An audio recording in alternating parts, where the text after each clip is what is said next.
Welcome to Green Flags Only, and on today's episode we will be talking about why we settle, the psychology of staying in unfulfilling relationships.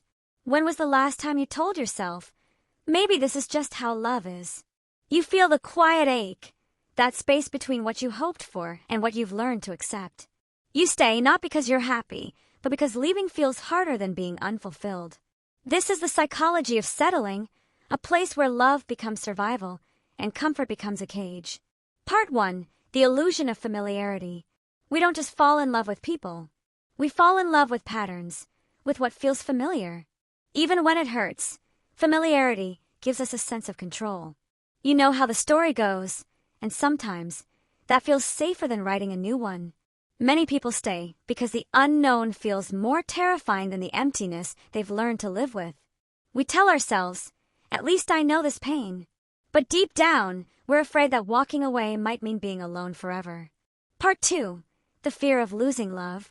Love, even unhealthy love, gives us validation. It reminds us that we are wanted, chosen, seen.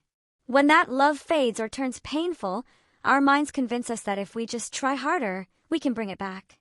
We stay because we hope the person we first met will return.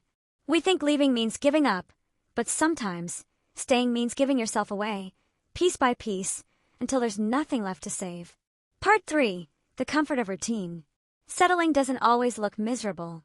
Sometimes it looks like quiet dinners, predictable routines, the illusion of peace. You stop arguing not because things are okay, but because you've stopped hoping for change. It's not chaos that keeps you stuck, it's comfort. Your brain clings to routine as proof that things are fine. But inside, your heart whispers that something vital is missing. Passion, connection, authenticity. Part 4. The inner child's role. Many of us learned love through survival. If you grew up earning affection, pleasing others, avoiding conflict, that version of love becomes your compass. You chase emotional crumbs because that's what you were taught love felt like.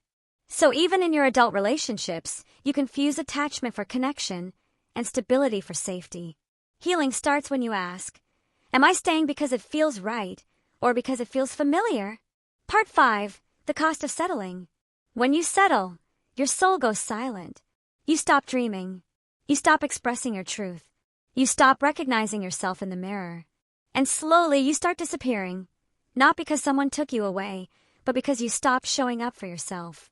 Love should never cost you your voice, your growth, or your peace. Part 6. Breaking the cycle. Leaving isn't always the answer, but honesty is.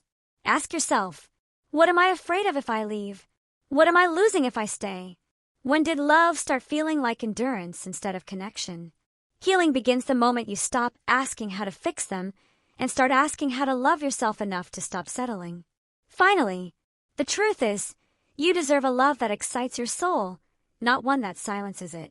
You deserve to be chosen, not tolerated. And the moment you realize that, you stop settling and start living.